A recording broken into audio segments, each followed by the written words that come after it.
The movie opens in Romania, where a frightened nun flees through snowy woods and hurls herself off a cliff, the kind of opening that tells you right away this movie isn't coming to tea. From that brutal, creepy beginning we jump to 1952, and the Vatican gets the kind of paper it cannot ignore. A nun has killed herself at the secluded St. Carta Abbey, and a young priest in nearby Transylvania has been murdered. So they send in the heavy hitters, Father Burke, a grizzled exorcist who's seen too much, and Sister Irene, a sweet but stubborn novice with an intuitive gift. They're paired with Maurice, nicknamed Frenchie, a local who knows the roads and the superstitions and who delivers one-liners with a shrug when things go sideways. This is a movie that wants you to be cold and uncomfortable, and the setting helps. A crumbling abbey perched on a cliff, winter wind whistling through broken windows, candles guttering in drafts. Sister Irene's bright-eyed faith is a foil for Father Burke's weary skepticism. He's the kind of priest who prays with experience rather than hope. And Frenchie is the reluctant sidekick who keeps practical things happening, like finding gasoline or lighting a stubborn lantern. The trio's dynamic is the emotional engine of the story. Irene believes in miracles and angels, Burke believes in rituals and rules, and Frenchie believes in paying rent and staying alive. Once they arrive, the Abbey delivers its first shocks. Stained glass blackened as if by smoke, a bell that rings without wind, the haunting presence of a nun-like shadow in the corridors. The surviving sisters are terrified and tight-lipped, especially the abbess, who is clearly hiding something important but doesn't last long. The movie doles out its scares in classic horror pacing, a few whispered voices, a handful of jump scares, and then the creeping realization that this isn't a poltergeist but something ancient and targeted. Father Burke, following clues and old rites, finds references to a demonic presence named Valak, a thing that appears to human eyes as a nun and delights in corruption. From there, the investigation turns archaeological and theological. The team uncovers an underground complex beneath the Abbey with statues, ancient sigils, and a sealed chamber that seems to be the hinge between this world and whatever lies beneath. The cinematography loves to pull back and show you long corridors where a shadow could be waiting for you. It's not subtle, but it hits where it should. Along the way we get flashbacks and lore. This abbey wasn't always a place of worship. At some point, something was sealed there after the monks realized what they'd unleashed. Old paintings show a terrifying, pale-faced nun leading children away. The villagers whisper about bargains made with something hungry. There's a sense that history itself is stitched with dread, and that the people who tried to keep Valak contained paid a high price. Characters die. Horror movies kill supporting figures, and the nun is no exception. You'll see brave attempts to understand the evil, sudden apparitions that twist loved faces into nightmares, and sacrificial moments where characters give themselves up to save others. That's where the movie aims for emotion beneath the jump scares. Father Burke is not a superhero. He's a man with scars and regrets, and his relationship with Irene warms up into something like mentorship. Irene's arc matters. She starts as a novice who doubted whether she had a place in the church and ends up confronting a metaphysical evil that tries to exploit every hidden fear she's ever had. Her courage is quiet. She's not screaming the whole time, and that makes her moments of terror feel more human. Frenchie, meanwhile, turns from a jittery local into the kind of accidental hero you root for. He's got rough edges and a past that the Abbey's horrors dredge up, and he proves useful beyond knowing the shortest route out of town. There are scenes where the three of them split up, lights fail, and you brace for the worst, and the film obliges. Some sequences are pure horror movie staples reinvented with style. Bishop's croziers used as weapons, holy water sprayed like perfume, and demonic illusions that make you question what's real. The movie plays with the idea that Valak doesn't just scare you, it preys on identity. It shows you loved ones who aren't who they seem, and it uses that betrayal to land emotional punches. The mythology deepens as the group learns that the demon was once bound by monks centuries ago, shoved into a crypt and walled up with sigils and sacrifices. But the containment has frayed.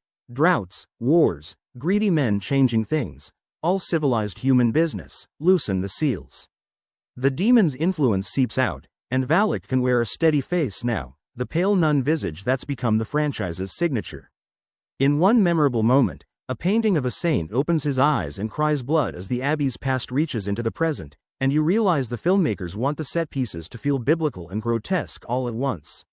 There's a sequence that's part detective story, part spelunking adventure, where the team descends into catacombs and finds the carved sigil that's been feeding the evil. The tunnels are lined with candles and bones and frescoes that depict tortured saints. The practical question, how do you stop a demon that can masquerade as your faith, gets answered with a mix of ritual and reckoning. Father Burke relies on old rites and texts, and Irene's unorthodox connection to the angelic gives them a sliver of a hope. The solution isn't neat. The film suggests that fighting an ancient horror requires hurting what you once loved.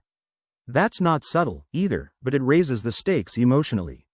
Of course, the villain plays dirty. Valak manipulates language and vision. One sister appears to repent, then lures others into catacombs where they are lost or killed. At one point, the Abbey walls themselves seem to betray the characters, shifting corridors and trapping them in illusions. The scares are enhanced by good sound design. Whispers that crawl along the borders of hearing, distant children's laughter that curdles your stomach, and the visual design sells the idea that holiness has a flip side when twisted. The mid to late film is basically a nerve-rending crawl to the crypt. People get possessed, and the possessions are staged to be both disturbing and sorrowful. There's a big emotional beat where Sister Irene confronts something from her past, not just the demon, and that resolves her internal arc. She moves from doubt to purpose. Father Burke, who began as the practical exorcist, reveals his own vulnerabilities and ends up making the kinds of choices that define him.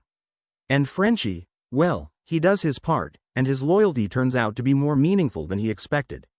When it comes to the climax, the filmmakers go for spectacle and sacrifice. The Abbey becomes a theater of war, with collapsing beams, exploding sanctuaries, and a showdown in a vault where supernatural and physical forces collide. There's a plan to seal the door to beyond once and for all, and it involves knowing the old rites and being willing to pay the price. Without spoiling every twist, let's just say there are moments of real bravery and real loss. The film doesn't shy away from taking someone off the board who'd earned your trust, and that sting is part of what makes the finale land. It's not all nihilism, though. The surviving characters walk away changed, scarred, but with knowledge that the world is bigger and darker than they'd imagined. If you're into connective tissue, Nun ties its knot back to the Conjuring universe. It explains the origin of a terrifying figure who later haunts investigations in other films. That franchise link gives the story extra weight for fans who like their scares to come with continuity. The tone trades some of the cramped, painstaking terror of the best haunted house pictures for broad, operatic dread. Think less whisper in the meantime and more full-throttle supernatural set pieces, with Gothic architecture groaning like a living thing. I'll admit, the pacing stumbles a bit. The movie takes its time setting up the lore and then speeds through certain emotional payoffs, so sometimes it feels like a ride that's thrilling but a little rough at the seams. Some characters don't get as much development as you wish they might, and a few plot beats are more convenient than clever. But when it's at its best, The Nun is genuinely scary in an old-fashioned way. Cramped catacombs, sacrilegious imagery, and the kind of dread that sticks to you after you turn the lights back on. The performances help. Taissa Farmiga as Irene gives the film its moral center, Damien Bichir's Burke brings the gravelly humanity, and Frenchie's goofy pragmatism keeps the stakes grounded. By the time the credits roll, you've seen an origin story of sorts, full of Gothic fun, sacrificial choices, and a demon who wears a habit like a uniform. It's less subtle than some horror that toys with ambiguity, but it doesn't pretend to be anything other than a big, loud entry in a universe of scares. If you like your horror with heavy atmosphere, religious iconography, and the occasional wink of grim humor, you'll find things to like here. And if you're the sort of person who likes to keep track, the film ends with enough of a tease to make fans eager for the next piece of the Conjuring puzzle. So that's the gist. A horrifying discovery in a frozen abbey, a team with mismatched faith and skills, a demon that can wear the face of what people trust, and a climax that asks whether sealing evil away is worth the cost. There are jump scares, a few earnest speeches, and a handful of memorable stomach-dropping moments. It's a solid, if occasionally uneven, chapter in a universe that's done well by mixing folklore with cinema popcorn thrills. If you like being scared in the Gothic style and you don't mind a few plot gears grinding for the sake of spectacle, this one's going to give you exactly what you came for. And maybe leave you checking the nun paintings at your local church just a little more carefully. Thanks for watching. Like, subscribe, and stay tuned for more horror recaps.